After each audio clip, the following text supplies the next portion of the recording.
We got Leon Washington on. And before we even get started, you seen Leon's Wikipedia page? Nah. Check out this picture they got of him. My man looks like Elvis. I mean, look at this jacket vest. Listen, man. All right, so Leon's been doing his camp and everything for a while. And, you know, we're the same class, so our guys got a chance to play in the NFL. You know, they're doing that stuff, so you don't see him as often. He comes down and he has this celebrity weekend, and I see my man in, like, some kind of blueberry-colored velvet, like, jacket with some black slack. I mean, it was clean. I couldn't wear it because I'm a little bigger dude, but I was like, man, he ain't dressed like that in college, dog. Nah. Like, it's amazing what a little bit of cash will change your wardrobe. You're absolutely right, James. I tell you what, in college it was going to Walmart. Yeah. Grab your linen jacket at Walmart, but you know how that goes, man. Oh, come on. You look good, you feel good. Y'all think I'm gonna let you just get away with this? Y'all went to Florida State. You didn't go to Walmart. You went to Foot Locker. Listen.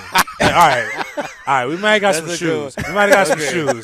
But as far as gear goes, man, wasn't nobody. Man, I'm telling you, if I we didn't have any laptops coming off the third floor. Wait, when is it? Somebody should have called it. We'd have kept him. How long is it before you can say something before your statute of limitations? I think we're past this. If I could have found one. I was broke. If Booster want to give me cat, come on, dog. I'll take it. I'll keep it on the low. I ain't gonna lie. Yeah, you dog. keep it so on the low that you're talking about it now. I ain't playing. I'm 30. It was 30. Man, 02 was a long time ago, man. So I mean, it's a long time. But anyways, man, Leon Washington, local legend. I think as Coach Kevin Sullivan called it, was it Pop Warner? Pop Warner Legend is what he called him. Pop Warner Legend. What you doing now, man? Just let's inform the people, let them know what's going on. Well, so last year I had my internship with the Jacksonville Jaguars, and that was a great experience. I stayed there for the full entire year, so I had an opportunity to soak it in. I helped coach the running backs and the special teams. So Gus Bradley had me there. We all got exited. And so now I'm going to stay home with my boys. I have 3 boys, man, 11, 8, and 6. So stay home with them for a year, coach them up. I'm going to coach my son's middle school team. So that'll be fun, and then I get back into college professional coaching thereafter. You're going to coach your son's middle school team? Yes, I am. I am the head coach. So I'm already dealing with 1,000 emails coming from the parents, so we'll see how that goes. You are a patient man, dude. That's going to be crazy. There is no way I'd coach middle school football. His son wants to say something. Yeah, here's my son, Nolan, right here. He wants to say something. Say something to the people, Nolan. Now he's acting shy. Okay. But yeah, all seriously, I'm down in Jacksonville. I'm from here, so today we are here with Cliff Avril. Me and Cliff live in the same neighborhood up in North Carolina, so we talk about coming back here and giving back, and it's a huge turnout out here. It is, and good energy out here too. Yeah, man. great energy. And Clay is the only high school I really lost to in high school close to Jacksonville. Oh, really? Only high school to beat Jackson when I was there, the 2 years I was there. So I respect the competition out here. So you get a little bit of like the shakes coming out here? Yeah, a little bit. Bad memory? Yeah. What was your record against Florida? 2-2, I believe. What about Miami? I think it was 1-5. No, he answers it the right way. We're 1-0 when it matters. See, that's how he answers. We're 1-0 when it matters. Hey, you want to hear something funny? 05, we won, and that's all that matters. We started the streak. Ask this man what he did whenever Calais Campbell was sitting right next to him. What did you do? Man, listen, dog. First off, I don't cheese up to nobody. That's a large man. Yes, he is. That's a large man. I talk trash just like I talk to any Miami fan. You know, I threw him right out there. He looked at me like. In. All right, so I'm gonna be honest with you. Like Calais is younger than us. Yeah. I don't really remember playing against Calais, even though there was overlap. But when you said it, then I'm like, oh crap. But my first thought was, I blocked him. Like, that's a big man moving right there. I said, ain't no way in the world. I was like, there's only one large individual like that I remember blocking, and that was Mario. But Calais was that. But I told Calais the same thing. He's more than welcome to come on the show, just like Santana came on, and I'm going to let him predict how many points they're going to score or how much they're going to lose by. Yeah, off another subject. Now, I'm going to tell you what now. James was a heck of a fullback. I'm telling you. He's told us. He was a heck of a fullback. You know what? I remember that play we playing against NC State in double overtime, and we needed a big block to win the game. We did 45 draw, and James went in there and stuck Ollie Hoyt, and that went in for the touchdown, man. James I'm gonna give you some more insight on that. If it was another play after that, it wouldn't happen. That was it. He took it out. That was it. No, I was done. We went into double overtime, like 120 plays. Yeah. And I had a broken hand. I just went up there and said, you know what? YOLO. It just threw everything in. So if I'd have missed him, it'd look real bad on TV. Luckily, I connected, and then Leon was easy. It's a reason why he had a successful NFL career. Very easy running back to block for. Like, he set up. Like, okay, so we had Big G, Big G was easy because nobody. Greg Jones. Yeah, Not everybody was in the Sorry locker room about with that. y'all. Yeah, there you go. After everybody saw Dexter Jack, I think it was Dexter. No, Dexter Reed, Yeah. boy from North Carolina. When everybody saw him go get put in orbit, nobody wanted to take that loss. So what they did was they figured I'll go and run into the young fullback and make it look like I did my job, so I don't have to get hit. But what Leon would do is Leon gonna make you do a move, and then you gonna fall for it, and then you just gonna be in my hands. I'm like, damn, that's real easy to block for that guy. And then you've seen it translate over to the NFL. Yeah, into the NFL now. Matter of fact, that game, Leon did everything, including sell peanuts and beer. Like, he returned kicks. He was on kickoff coverage, kickoff return, punt return. He was a gunner, and he was the running back. Just a football player, you know? Yeah. With no In every gloves. aspect. With no gloves, no wristbands. It was the ugliest uniform Throwback. dress code in no The history. way you're talking, the man had a leather helmet on and had to walk to the game. If they would have let him have a leather helmet, he would have wore the leather helmet. Dead serious. The only thing he wore was the stickum. Leon, so you got your camp later today, right? Yes. My camp is later on today at Andrew Jackson High School. We're doing a Saturday Night Lights thing. That's awesome. So, yeah, it's going to be awesome. Beat the heat a little bit from 5 to 9. So come out and join us. Ages from 8 to 6 years old. 6 to 16 years old with the ages. And come out there and join us. We have a big turnout, big crowd. After we get done with the camp, we're going to have a 7-on-7 tournament with Ed White High School and the Jackson and some of the younger kids. So come out there and support us. Get some more football in. So Sully going back home. Yes, Sully is coming back home. He'll Good. be over there. Which will always be home, by the way. I don't care what he says. Absolutely. I wish we could get him back over there, man. Our program haven't been right ever since Sully left. So, yeah. So come on, Andrew Jackson High School. This is our 5th year. We've been doing it for a while. We have a bunch of NFL players as well. So everybody here at the Cliff Avril Foundation want to come over there to Andrew Jackson later on the evening. So come on out there and join us. So y'all playing this? Y'all playing the same day? Every year we've been doing it the same day, but I started at 9 o'clock in the morning over in Jacksonville. So this year I want to change it up a little bit because a lot of people say they couldn't get up early in the morning and try to, play the heat. So change it up a little bit, and that's going to work out better this year so we can join each other to camp. Awesome. How's life after football? Like, how are you transitioning? You said you're coaching middle school football, which tells me the transition is not going great. You know what? The toughest part, the toughest part is trying to find that avenue where you can be competitive. Yeah. You know what I mean? I tried CrossFit for a little bit, and I'm like, these people are insane. You know what I mean? I'm like, I thought I was in shape, but this is a whole new level. So now I'm getting into jogging and running, so trying to lose some of that energy. But I'm going to get back into college or NFL coaching. But for right now, it's pretty good. I don't have any regrets. I have 3 boys, so, Was there anything in the year with the Jags, being on the other side, being a coach, that just kind of surprised you, that you didn't realize coaches did in the NFL? Well, I knew the hours, but the main thing that I realized is that it's really on the players. Mm-hmm. It's really on the players. When you get the players to buy in to what you're trying to do, and you set yourself up right with the roster, you have a chance to keep your job. So that's one thing I did realize, and I was trying to translate that to the players last year. And from what I hear, it's going a lot better this year. They got the clock 5 minutes forward. Yep. Guys are a lot more disciplined. So, hopefully the Jazz, my home team, because I'm always pulling for them, I want them to do well. So we'll see what happens this year. So Gus Bradley, is he really that chipper and cheery and positive? Yes, that's him. And you know what I mean? And I'm a Gus Bradley guy, of course, coming from Seattle with Pete Carroll. I just wish he had another year, but, he was there 3 or 4 years, so that was long enough. He just didn't get it done. So that's what the league's about, winning and losing, winning and losing. So he just didn't get it done. So hopefully, this new change will get you guys to turn around and be more bought into the program. The one thing I always gave Gus credit for, because we did the post-game show. Yeah. Mm-hmm. So we played psychiatrist for the city of Jacksonville, essentially. But the one thing I always gave him credit for is dude didn't change his ways. He believed in what he did. Now, it ultimately got him fired.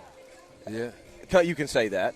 But he didn't change from day one that they hired him to the day that they fired him. He was the same guy, which says something to me about the guy and what he believes. And, man, just like Pete Carroll told us when he had his first coaching stint with New England and the New York Jets, they said, Pete, you was too happy-go-lucky. You was too positive. So I'm sure Gus will find that balance the next time he gets an opportunity. So you think he'll get one? You think he'll get another opportunity? Absolutely, because he's going to go play defensive coordinator. He's going to be a defensive coordinator in San Diego, and he'll get a great defense. And the next time in L.A., yeah.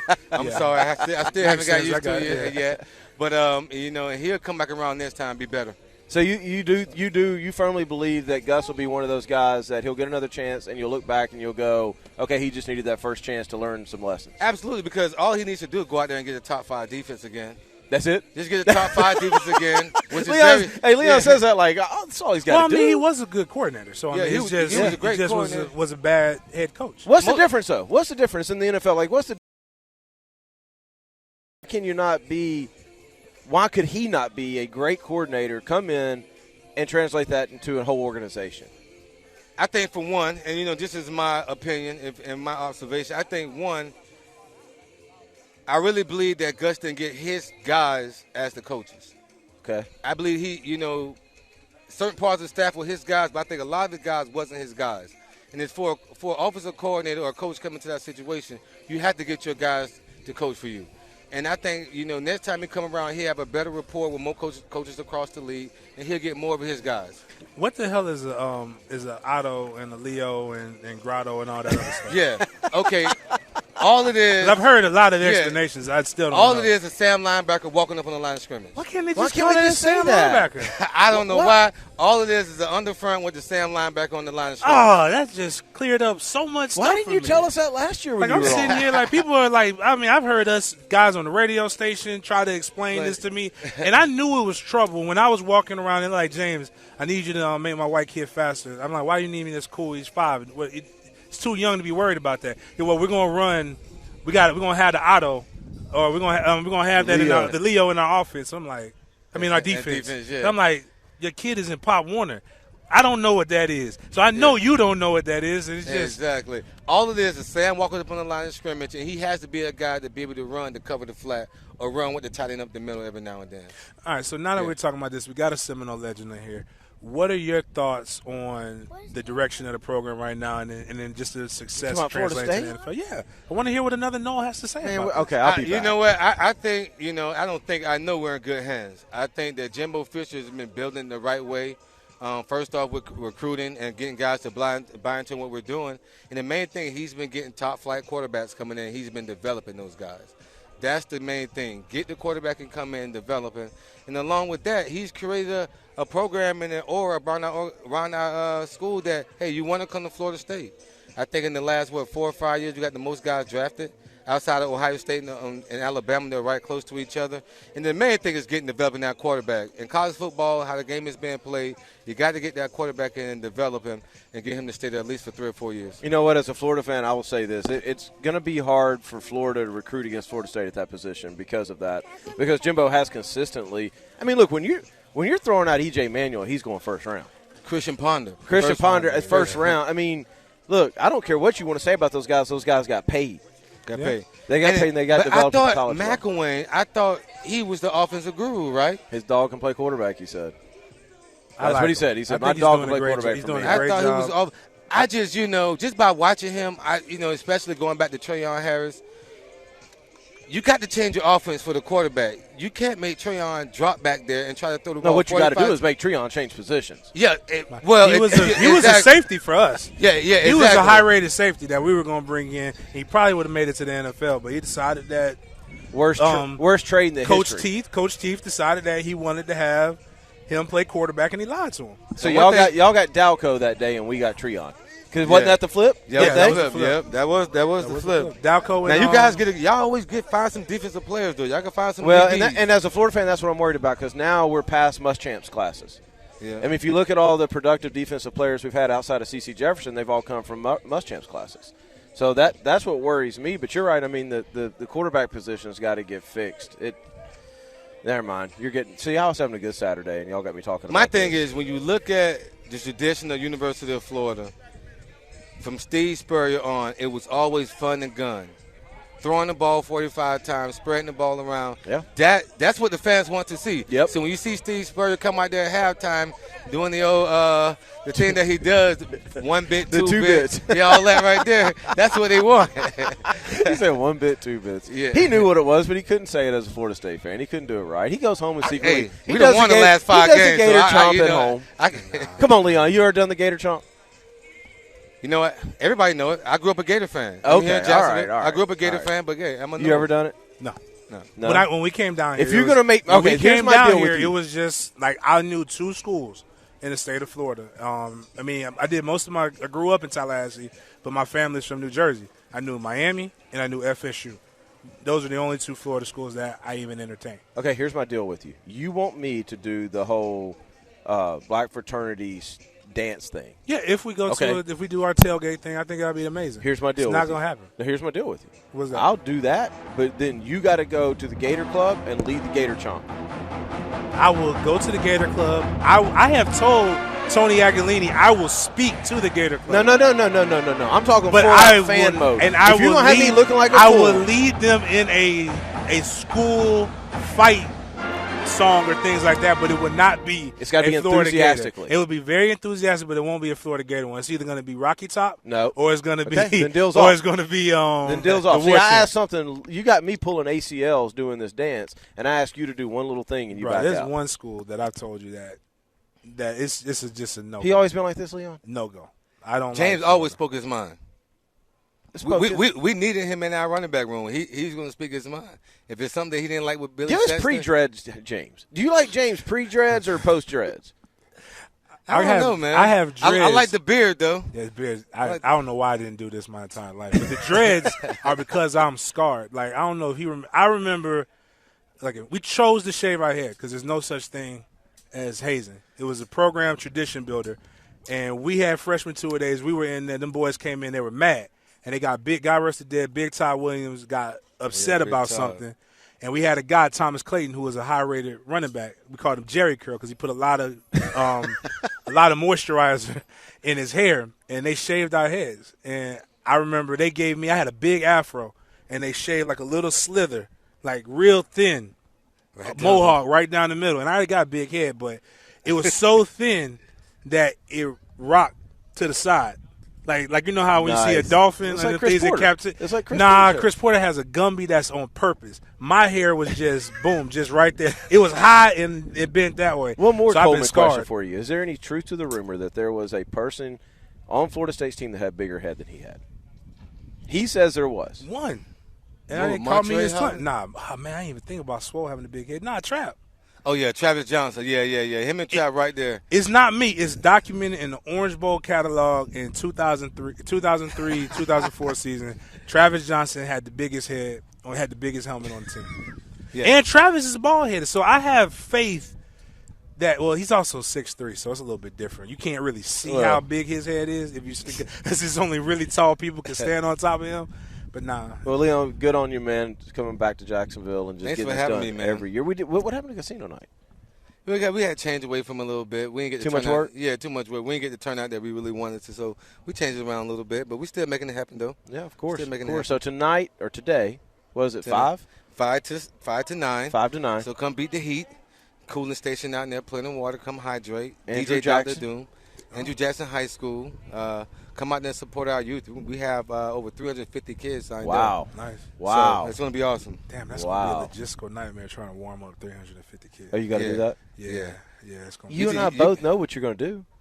What? You're going to tell somebody else to do it while you sit over here I do have a couple of my employees out there. I actually get involved in that. I've had the megaphone. I got them hyped. We got them doing some stuff. It's only 10, 15 minutes. It's only so much you can do. But still, it's not the older kids. It's the younger ones, man. That's a little difficult. But it's going to be good. Go out, come out, support Andrew Jackson High School. Let your kids run around a little bit. Again, everybody talks about athletes and what they need to be doing.